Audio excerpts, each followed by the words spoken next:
Greetings and salutations, everybody. It's me, Robert Phoenix, and Peachy, the Astro Weather cat. Look who's here. Part of her daily routine, she checks in. Oh, look at her. The little coquette. The little coquette. Anyway, how is everybody? Here we are. It's a Tuesday morning in the hill country in Texas. I can see the sun coming up over it's like the southeastern horizon. Looks like we have Orlando in the house. Puppy coffee to you, Orlando. So this coffee is from New Mexico, and it has the pinyon, sort of what the pinyon nut in it. So it's a little bit piney taste. It's really good. Roasted pinions and coffee. It's fantastic. We're only getting New Mexico. Can't find anywhere else. A regional delight. All right, let's see who do we have here. Who's in the house? Scott Jerzik, right at the top. Look at that. Buongiorno, Scott. Jackie Delario, she's here. Misbehaving 2 is here. Road Trip 1981. Magic ICK Cat. What's happening? Liddy Lou. It's a beautiful spring day here in North Texas. And fire signs. Yeah, we came through a fire, as some of you know. Apparently, there are houses in Austin that were the recipient of large chunks of ash from the crabapple fire in Fredericksburg. Wow. And for those of you who are not familiar with the distance, it's probably about 85 miles away. So it's amazing how connected we are with things like wind, water, and just the elements in general. Zerlith Immortal, what's up, Steve? Janice is going to miss most of today's show. Oh, well, she's got to go take care of the old goat. Your little goat. Take care of that little goat. Queen Lisa's in the house. Hello. Susan. It's a sunny day in Middle Tennessee. We got Soul Traveler. More sunshine in New Jersey. We are now experiencing the effects of springtime here in North America. Penn Greedy, you got a Penn Greedy sign. Lena Winkler. It looks like the beginning of a bright day. Uh-oh. She's got the fluffy puppy Sherman. Sherman's going to the vet. Well, Sherman, don't get too stressed out. Moira in NYC. Melissa Stanton from sunny St. Pete. Esperanza Vince Tarot checking in. There's Janine, Big Dave Sullivan, the aforementioned Orlando, Christina Jerzik, Lynette Jardine. She's up early. Mad Maxine is up early. Let's see. There she is, the lovely and talented one, saving Austin one tooth at a time. Stephanie Hunter, a ticket to a new day. My man Ryan's back in the house. Yes. Sign up over there on Locals. It is free. You can also support me on Locals if you wish. Laura E. There she is. Sunshine in Vermont. There's Claire. Claire and I are going to have a nice session tomorrow. Looking forward to that, Claire. Harry Bowie. Hey. Tom Jordan in the house. Glemma Spank. Great way to start the day. Oh, man. At Carmel at the beach. I'm so envious. Carmel, Monterey, Big Sur. Oh, two of my favorite. It's my favorite area in the world. Artist Seer, Scorpio Moon has me asking questions, as well it should. Debisu, Diane Evans checking in. Hi, Diane. Tom Jordan coming in with, don't forget to like and subscribe and the notification bell. All three of those make the show go a lot easier as it comes to you every Tuesday, Wednesday, and Thursday, as well as the Friday forecast. I had a great conversation with William Ramsay yesterday, and William has agreed to become a kind of a semi-regular guest on the Friday forecast, something that I do with Russ Winter. And so get ready for more William Ramsay. A lot of people really liked his appearance on the show. William and I, we had great chemistry. As somebody who interviews people, it's really important to have great chemistry with a guest. So I really enjoyed having him on, and we're going to have him back on real soon. He's got a whole thing laid out about J.D. Salinger, Catcher in the Rye, and how it's become basically a programming manual for people that are sort of on the edge, right? And has been used in a number of cases where assassination has occurred. Speaking of assassination, on Sunday night, I talked about the Scorpio moon, and I brought up assassination. Well, guess what? Trump is going to release all the JFK files today. And there we go. We're in assassination world, right? The other thing I talked about was explosive energy, and that's going to be the topic of 15 Minutes of Flame. If you're not paying attention, all hell is breaking loose in the Middle East right now. From Yemen to Iran to this massive border clash with Syria and Lebanon, which is taking place. The Middle East is on fire right now. Supposedly, the presidential palace of Yemen has been destroyed. We are in a full-on kinetic war right now in the Middle East. And what's mind-blowing is that there used to be these checks and balances like, hey, we're going to go blow up Yemen. Isn't that like an act of war? And I know I'm being a bit, but supposedly you would have to get permission from Congress to do that. But ever since 9/11, it's out the door. Trump still hasn't rescinded the Patriot Act and is not going to do that. Sicilian Aphrodite. Sicilian Aphrodite. There we go. That's a great name, Sicilian Aphrodite. What's happening? Let's see. There he is, Michael Cisternino. Checking in right at 8:02. Scrubbies with the name check. Atlantis Rising checking in from the great Mideast.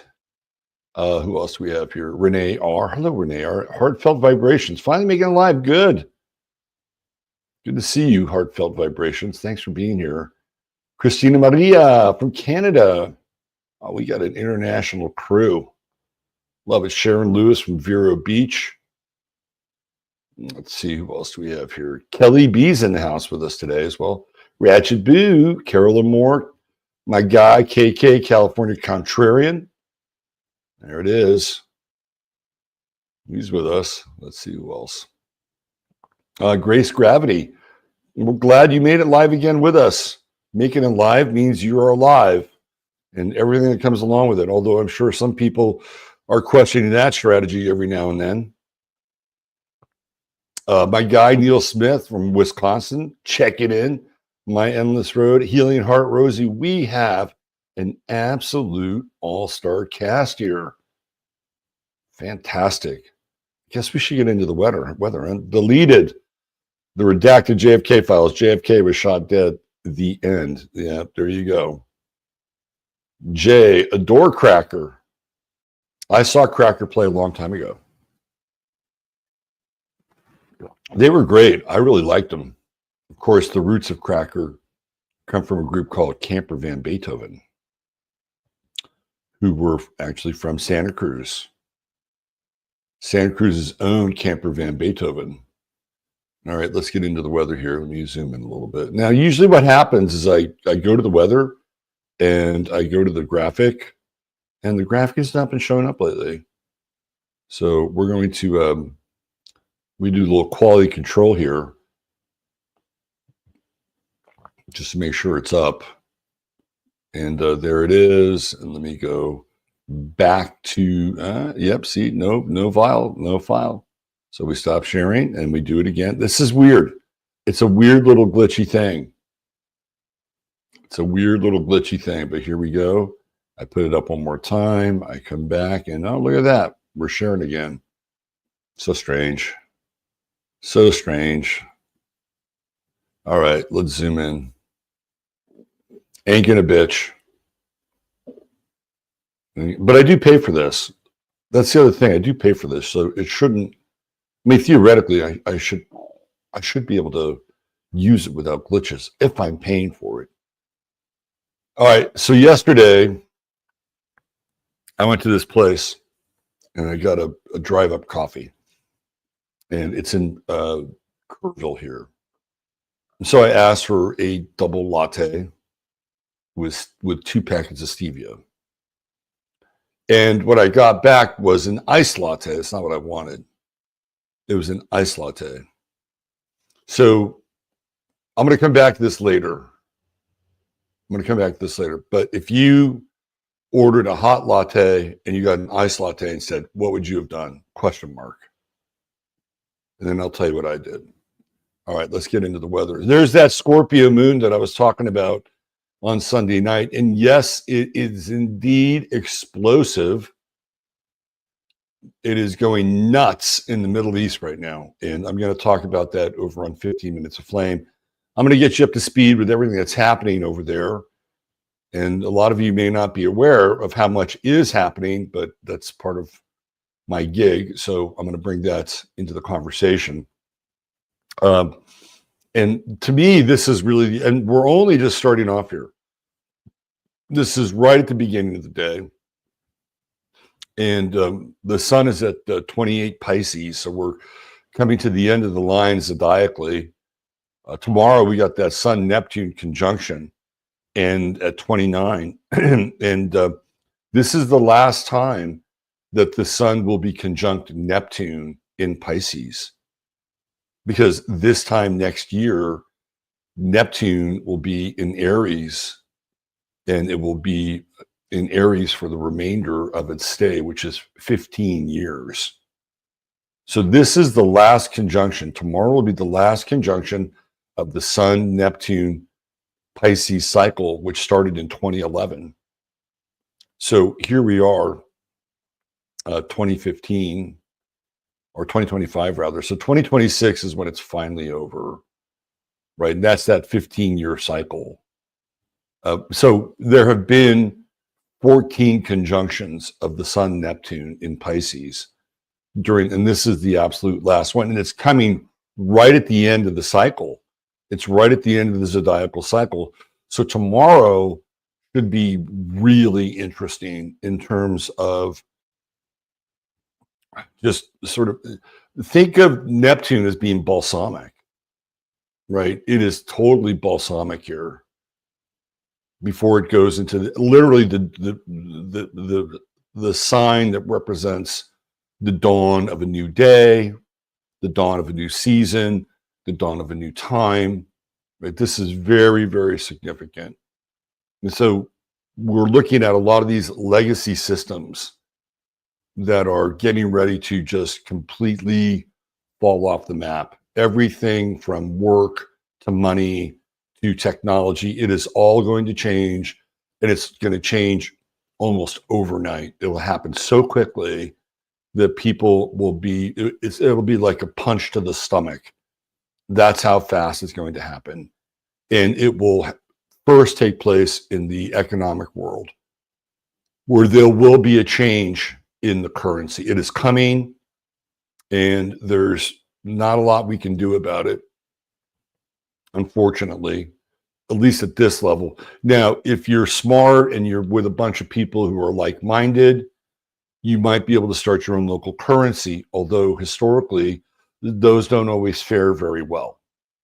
Doesn't mean it can't happen. It just means that there's a track record of local currencies that don't always do well. But the idea here is that there will not be one central currency. The idea is that different banks will have their own digital dollar. So think about that for a second. Wells Fargo will have its own stable coin. Goldman Sachs or not Goldman Sachs. We'll go Bank of America. Bank of America will have its own stable. So you'll have probably about 6 to 7 institutions having their own stable coin. Now, what happens with the other banks that have not put stable coins into place.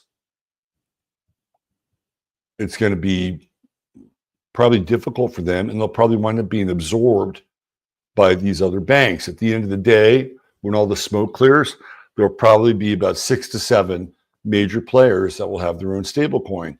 And so they'll be competing for your services. So it will not be a US stable coin, but it will be stable coins that will be inside of the United States monetary system as operated by these banks. It's coming, okay? And that will happen almost overnight. I've heard that it could be as quickly as this summer, which makes sense because we will have the ingress of Saturn and Neptune into Aries, which is the beginning in some ways of a new time where, whether you like it or not, this is kind of where these things are going. So right now, what we're going to see is kind of ultimate chaos. We're going to see a lot more chaos around like what's happening in the Middle East, destabilization of the dollar, more chaos domestically. All of these things are happening because they're resetting the table. Ordo ab chao, out of order chaos. So tomorrow, when we hit the sun at 29, people won't really consider Pisces to be a chaotic sign. When we think of chaos, we think of like Aquarius can be very chaotic, right? Sometimes Gemini can be a bit chaotic because Gemini likes to fuck with things, right? Even Aries at times can be a bit chaotic, only because it is so single-pointed and focused that it goes about its business and it leaves other entities, people sort of struggling with that kind of intensity and action. And so it can bring chaos into their lives. Sometimes Sagittarius can be a bit chaotic in terms of the personal life, but quite often we don't think of Pisces as being chaotic. Well, just remember, when we think of Pisces, the metaphor for Pisces is the ocean. And there's nothing more chaotic in a lot of ways than the ocean. You have these massive storms and swells, and you have high tides and low tides. The ocean is incredibly chaotic. So when we have this Sun-Neptune conjunction, you know, the last one at 29 in Pisces, we are talking peak chaos when it comes to Pisces. Everything is possible. And yet, because there's nothing left in the sign, there's this striving, right? There's this striving to make things happen. And it almost feels like, did you ever watch the TV series Intervention? Anybody ever see that? Okay, so in Intervention, the premise of Intervention was that there was somebody who was addicted to something, and they're big fuck ups, and somebody, you know, family members, whatever, decide that they're going to have an intervention with that person. And I'd say 9 times out of 10, the intervention happened, or even 10 times out of 10. That doesn't always stick, but the idea is to get them in the vehicle, and then the final moments of the show show them arriving at their new destination. Well, what happens to almost everybody who goes through the intervention process, who knows they're going to go through intervention, they binge. They binge. Their last days before intervention, they light it up, whether it's crack, coke, whatever, booze, combination of all of them, right? So when we get to that 29th degree, it kind of feels like that. It kind of feels like people are know that something new is coming, and it's going to be more demanding in a lot of ways than anything they've ever witnessed before, right? And so I can see a lot of people just crashing out, which is it's a new term the kids use, crash out. Like tomorrow is a big crash out day. People just want to tap out, check out. And it's because there's this rising tide of peak chaos that we're coming into. And again, Pisces isn't always associated with that. But if you look at the opposite sign, Virgo, what is Virgo all about? Virgo is about managing chaos. Virgo is about putting things into order. Virgo is about having kind of a routine and getting up and doing the same thing every day. And why is it? Because it's staving off the forces of chaos on the other side of the chart, which is Pisces, this kind of massive sort of collective energy of the great miasma, right? So tomorrow is a very, very intense day. Today is intense too, but for different reasons. As we move deeper into the night in this moon Uranus opposition, people's emotional states are much, much more volatile. Right now, that doesn't mean that you can't move through it. You certainly can. We talked about this on Sunday night. Watch the moon trine Saturn. Watch the moon trine the sun. This will all happen between now and tomorrow morning. And right now, the moon is trining Mars. So we have a nice grand trine, grand water trine. So how I see this is that you allow the depth of your emotions to guide you in the right direction. And just trust them. Don't overthink things today. We have Mercury, it's gone retrograde. Venus is retrograde. Do not overthink things today. Allow your instincts and your emotional body to move you into action and just go with the flow. This is actually, individually, I think this is a great day. Collectively, that's a different story. And watch out for the volatility of other people, right? This is like, I would say, your emotional body and your emotional state is your sanctuary today. And it doesn't mean you crawl up into a fetal position and just stay in your room. That's not going to cut it. Although it sounds pretty good. But yeah, like you have Mars here. So Mars is all about taking action. But it's action at a much deeper level. It's the moon in Scorpio is very instinctual, very, very instinctual. And look, we're the proximity right now as we speak, as the crow flies, we have a conjunction with Vesta and the moon. This is about long-term planning, long-term planning. So the actions that you take today and tomorrow have a long-term effect in your life. I don't mean to put a lot of pressure on you, but it's true. So you need to be able to move instinctually for the long term. I would say that if you could postpone instant gratification, this is a good time to do that.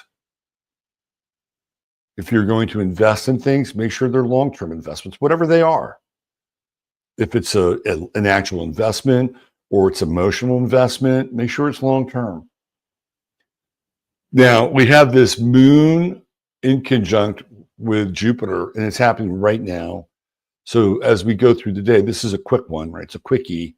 It's really easy to oh, fuck it. I'm going to binge today. This is the binge aspect. This is the one donut versus two on the emotional IQ scale. I kind of did it last night. I was training with my trainer last night. We were talking about food. And somehow we started talking about hot dogs. I know that sounds disgusting. We were comparing the best hot dogs that we ever had. For him, it was like this Sonora dog in Tucson. And I thought, I want some hot dogs tonight. So I went to HEB and I got the best organic beef grass-fed hot dog I could find. I'm not going to skimp on the dog. Right, so I got that, and then I got some. I got some gluten-free buns. I made myself some hot dogs. See, that was my Jupiter in conjunct Moon moment. I got it out of the way. I don't have to do it today, right? But this is like, oh God, give me shelter from the storm. I need some comfort. I need some comfort. It's okay. Just go through it. Just go through it. Just go through it. Just go through it.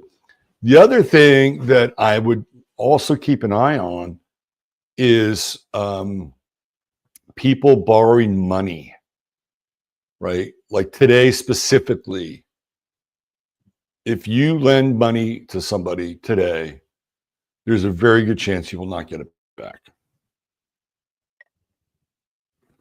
So keep that in mind, especially, well, I've come to realize that my kid will never pay me back, but that's a different story. But yeah, I mean, if you're loaning money to children, today, whether it's for an emergency, or let's say you're helping him get a house or whatever, just wait. Just wait a little bit, right? I would say wait till the end of the day, maybe even tomorrow, because whatever you decide to go out of pocket with, very good chance you won't see it again. And it could be problematic for the other parties as well. Let's talk about these retrogrades. We got Mercury in Aries retrograde. You know what that is? That's like saying something and wishing you could take, the words come out of your mouth. As they come out of your mouth, you're trying to like pull them back in with fishing line. That's the Mercury Aries retrograde, because Mercury in Aries is so now, right? It's so now. And there seems to be a bit of a penalty for just shooting from the hip right now, especially because of Venus. These two planets now are they're dancing with each other, right? Because whatever you say can and will be used against you in any future conversations with the person that you're having that conversation with, i.e. Venus. So this is an interesting time. Now, the other side of this, and Aries is the least apologetic sign, we've agreed upon this, is it would not be uncommon to be the recipient of an apology during this time, believe it or not. It doesn't even mean that you're going to get it from an Aries, but it could be from somebody else. Now, if you forgive them or choose to forgive them, that is up to you. Because what's on the other side of Venus? It's Neptune. It's Neptune and Pisces at that final degree. And what do we do at that final degree? We let go. Surrender is the degree of the crucifixion. Whether you believe in that story or not, it is the degree of the crucifixion. It is the end. It is the end of the dark night. It is the end of the darkest night. What is that? It's winter here in the Northern Hemisphere. And so we resurrect through the sun in Aries. So we have a religious, spiritual, symbolic sort of reference point, and we also have the seasonal reference point as well. It's beautiful, kind of a beautiful metaphor, right, for this time of year. But that's what Neptune's about. It's like, okay, well, somebody comes along and says, I was a real asshole. I'm sorry that I did that. Blah blah blah blah. Do you want to hang on to it, or do you want to just let it go and forgive that person? I think that's probably the best case scenario, with Neptune sitting behind Mercury and Venus. Now we're going to see Venus go all the way back to 25 Pisces, and Mercury will have its own little dipsy-do into the Piscean territory. And this is really interesting because the ramifications of choices, either through relationship or through your own speech, they show up. They show up in Pisces. And there can be deep regret, deep regret, but there can also be some degree of reconciliation. So let's expand this concept a little bit. Okay. Let's use this in a sense that perhaps it's not as immediate as we think it is, although there is that, right? But also things that you've already done, decisions you've made, choices you've executed on, whatever, that are in the past, and they may not have gone the way that you wanted them to. This is a very interesting time to reflect on those periods, because I feel like as these two very essential inner planets migrate back into Pisces, there can be some much deeper reconciliation. And I feel like we all have these moments where we wish we had done a certain thing. We're human. It's part of the deal, right? But it feels to me like there's this, sort of coming to Jesus moment with our choices. And then as these planets go into Pisces, and there can be a lot of, again, we're dealing with kind of stormy turgid conditions in Pisces. There can be a lot of stormy emotions, sleepless nights, a bit of a kind of dark night of the soulism, right? That's coming over the next couple of weeks. But it's okay. I'm telling you, it's okay. And if we all have to go there, or the majority of us have to go there, then what do we have? We have reconciliation. Because that's the only place we can go. We come to the cul-de-sac of potential. And it's like, well, what do I do with this?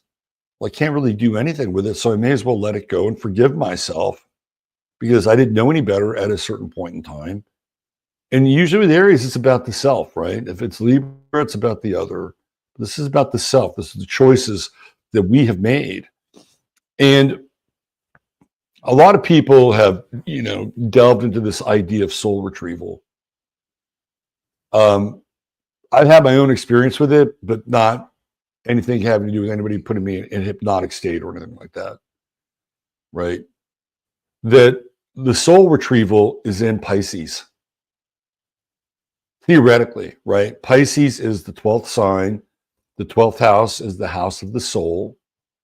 So when we have these two inner planets eventually winding up in Pisces and then stationing, right? And then eventually going direct, this is these two planets connecting to Pisces, retrograde motion, action, reflection, deep reflection, and then reconciliation with our soul. Very important time. Very, very important time. And everybody has unfinished business with certain things that they've done. So don't think that Mercury and Venus here cannot be helpful. Most certainly they can. And it's a way for you to ultimately take yourself off the hook, right? Now, in the Christian sense, right, we'll talk about how, Jesus already died for your sins, theoretically, right? This is the whole idea here, that Jesus already died for your sins. And that means that on a sort of spiritual cosmic level, you've already been forgiven, right? You've already been forgiven, that there is a benevolent force in the universe that is wise and does look after you, believe it or not, if you pay attention. And you've already been forgiven. It's you coming to terms with that and you forgiving yourself, right? Because you've already been forgiven. And maybe there's an intersection here with Pisces where those two realities meet.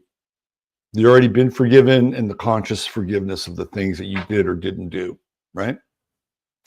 So just keep that in mind as these planets go retrograde, and we'll talk more about them as they do. We're still in the Saturn-Jupiter square, financial stuff.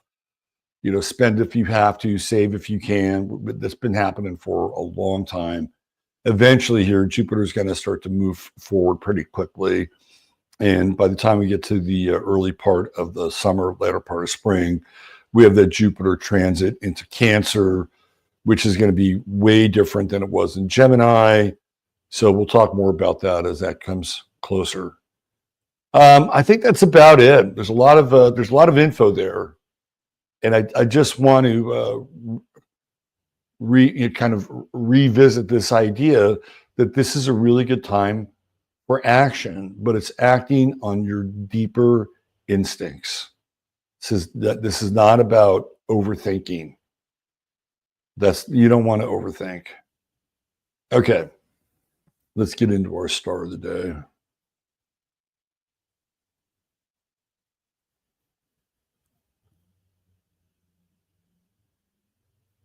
Okay, and we get the banner up.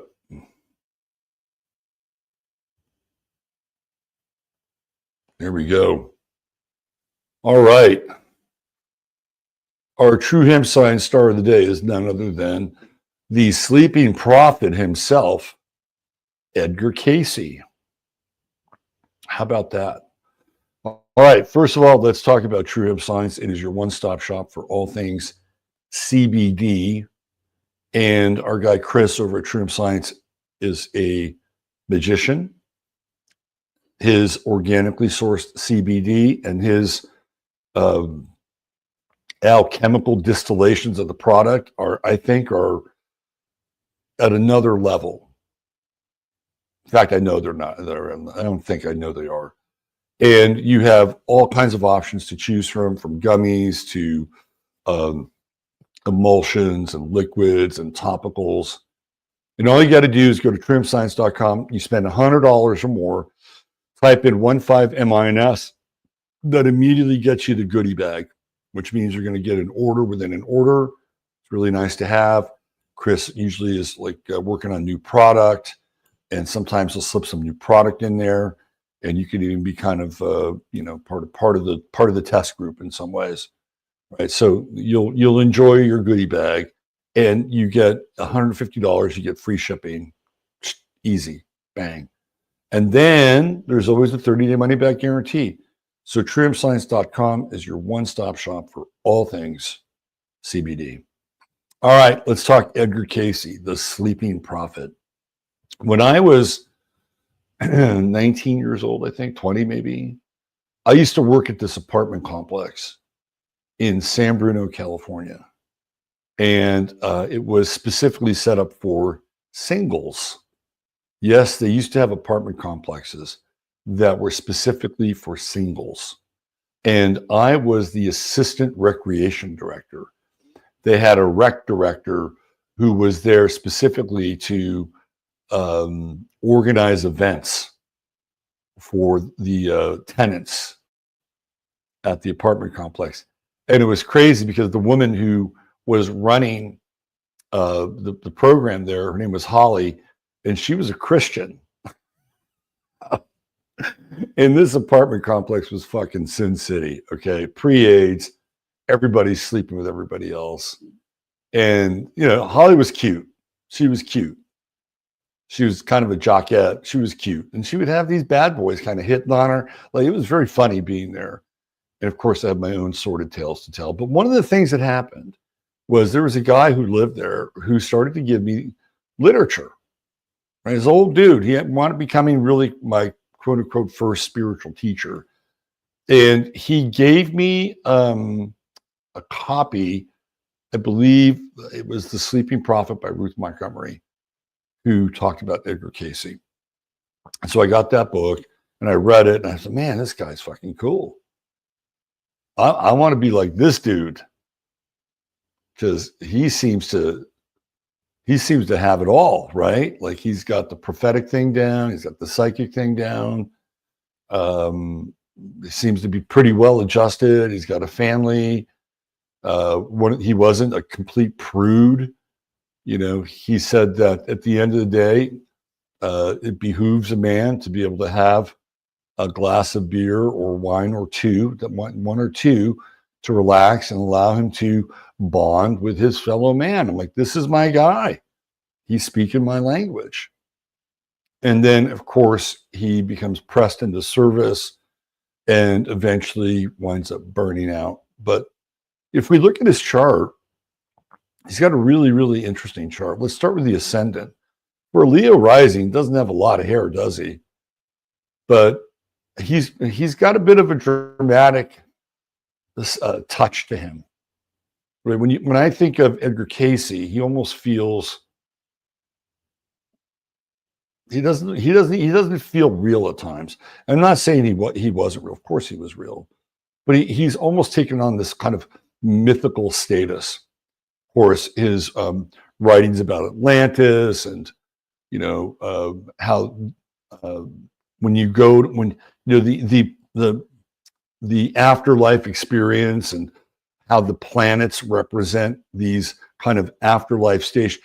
A long time ago, I got an Edgar Cayce astrological reading. I think it might have come from ARE. It was really interesting because it talked about where I had been prior to coming into this body, and it talked about my time on Mars, where, since I have Mars afflicted in Cancer, I had to learn about things like violence and anger and all these kind of Martian things, right? But this is all Cayce stuff, because this is what he thought, that in between lives, you went to these planetary spheres. And if you had to learn a lesson, you went there to learn that lesson. And of course, those planetary spheres are very much related to how we perceive the planetary energies. And he talked about how Venus was pure love. In fact, it was so much love that most people couldn't even stand it. They couldn't handle how much love was on Venus. So he's an interesting character, right? And he's also kind of he's a rebel. Like Cayce comes from kind of a Christian background, but he's not a traditional Christian. And he's definitely an esotericist, but he's not what I would call a traditional occultist, right? So he's got this Uranus on his ascendant, and he's going to be somebody who cuts against the grain with a lot of those definitions. So he's fascinating in that regard. You wouldn't think of Edgar Cayce as being rebellious, but he kind of is, because he's not adhering to kind of one tradition or another. He's sort of his own dude. And you can see this with the sun, which is in the 8th house. And it's like, and to me, this is the placement of the sleeping prophet, right? It's at 28 Pisces. Again, it's towards the end of the line of the zodiac. It's in the 8th house. So it's in the underworld. He's immersed, right?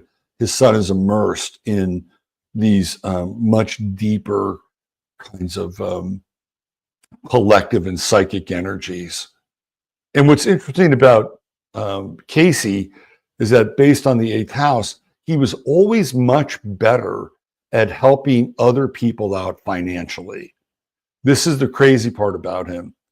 Like, he was able to figure out where certain trends were going with things like stocks, and his clients were the recipient of a lot of his knowledge or whatever was coming through him. So Edgar Cayce made people money, but for whatever reason, he himself didn't really capitalize on his own ability to do that.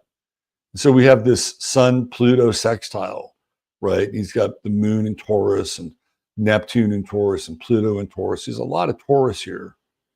And Pluto's right on his midheaven. It's right there. Like, it's a really powerful placement for Pluto. Super, super, super powerful. And I'm sure, knowing that his own chart, he would have been well aware of this. What's also fascinating is that people from other countries would come and visit Cayce. And there's a famous story of this Italian woman who comes to visit him.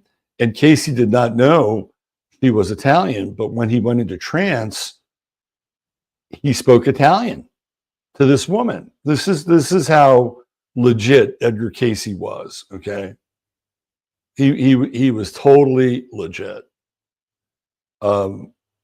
And you can see over here all the sort of psychic stuff sort of lining up here, right? Mercury in Pisces, true node in Pisces, Saturn in Pisces, Venus in Pisces, sextiling Mars in Capricorn. Now, the one thing that comes through the Cayce story is that he overworked himself. And a lot of this was during World War II. I mean, this guy was born in 1877. So by the time World War II rolls around, he's old.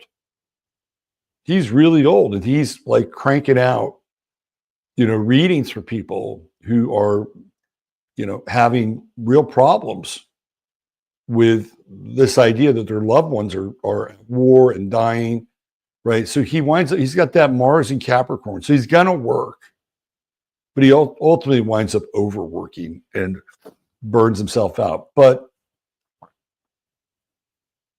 I mean, I think he knew he had a limited amount of time, just like everybody else. And it feels like this Jupiter square to the sun might also be him overestimating how much he can do or could have done. There is that. But, this is all here, right? It's all in the 7th house. And this is where he connects with people one-on-one, right? So Cayce, of course, did a lot of writing, did a ton of writing. He also did a ton of client work one-on-one. And that's all in the 7th house here. You got Venus, Saturn conjunction right there. So if you take into account that Saturn is conjunct his true node, right? His true node has a real specific purpose, which is to delve into the realm of the spirit. Not the South Node, not Virgo, but over here. And that's exactly what Cayce winds up doing. And where does he do it? He does it one-on-one with other clients or clients, other people in general. So he's a fascinating study in that most of his chart happens at the end of the zodiac, with the exception of these planets in Taurus, which are at the top of his chart. And it's interesting because it feels like in some ways Cayce is very grounded. You know, he could have been a total crackpot with all of that influence coming in. Could have been total crackpot, but he seems to be much more grounded than other sort of mad prophets, right? Jupiter, Mars, Vertex, Pallas, they're all in Capricorn. And then, then trying it out to Neptune, Moon, Pluto, all in Taurus. So he's got kind of 2 feet on the ground, which is good for somebody who's that connected, right? So fascinating chart. The psychic stuff is clearly in there. I mean, look at the Mercury Moon sextile, right? Mercury in Pisces is going to be intuitive and psychic anyway, but we have a Mercury Moon sextile. We also have a kind of wide sextile with Mercury and Jupiter, 9 degrees, kind of a wide sextile, but it's there. It's totally there. Jupiter trining Neptune. Neptune, of course, the ruler of Pisces. Pisces rules things like mediumship and clairvoyance and intuition. And so that Jupiter is just going to strengthen it, make it bigger. So you can see the man in the chart. Totally see the man in the chart. And his work was Aquarian, 6th house, very different kind of work. You know, very, very different kind of work. And what's interesting here is that Ceres, he has Ceres at 0 Aquarius right here. And that's where Pluto is, or has been, and is hovering around Cayce Ceres. And it feels to me like a lot of the Cayce material and a lot of the Cayce prophecies are going to start to emerge, right? Because that's what he was doing. In a lot of ways, Cayce was midwifing this idea of the new age, which is representative of Aquarius. So with Pluto down there conjuncting Ceres, I think that the Cayce material is going to become very, very important. Lots of touchstones. Of course, we have the prophecy stuff that comes through, things like war, and then Russia and the role Russia plays. There's just volumes and volumes of material that came through this man. And I think a lot of it is going to start to come to light because of that series. Okay. I think that that just about does it for today. We got a nice, crisp, economical, concise Astro Weather. We're done with 10 minutes left in the show, essentially. Wow. How about that? Okay. Well, you know the drill. The drill is to take good care of yourselves, treat each other well, have an absolute great day wherever you are, and God bless. And I love all of you. And thank you, Chattaria. Thank you, Mons. And I'll be over on 15 minutes. And we're going to get into this kind of embroiled part of our current history as we are today. I'm calling this Explosive Tuesday. And we'll just wear your flak jacket because the shrapnel is going to be flying. All right. Thanks for being here. We'll see you tomorrow. Bye for now.